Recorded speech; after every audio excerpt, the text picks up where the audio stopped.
13th round with your main man, Kenny Caraway. Shout out to my people over at Meister Watches. Big ups to Ryan, the whole crew over there. Jovan, you already know what it is. Shout out to my man, Don is dope, doing what he do all the time, man, showing love. Shout out to my people over at Jordan Brand, always showing love as well.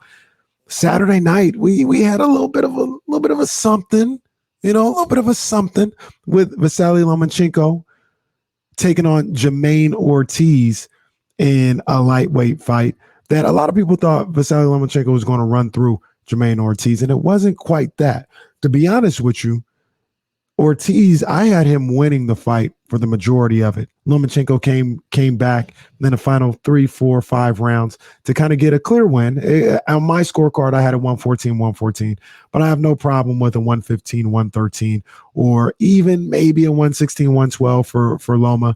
I can understand those for sure. The 117, 111 is actually ridiculous, but we won't get into that. But the thing about it was Loma, who is a great fighter. He's a phenomenal fighter and a phenomenal talent. I think he showed some signs of vulnerability in this fight. He showed some signs that he's gettable. I always thought he was gettable even before the Teofimo Lopez fight, but there is a blueprint to fighting Loma and being able to beat him.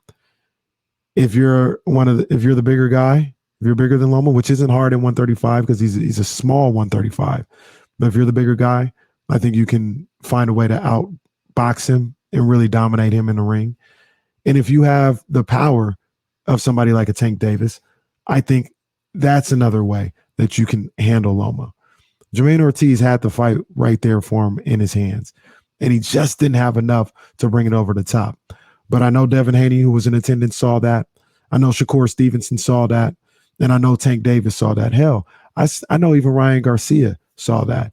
And they're looking at Loma saying, I can get this guy. And you know what? I don't think they're wrong. But we'll see. That's the 13th round.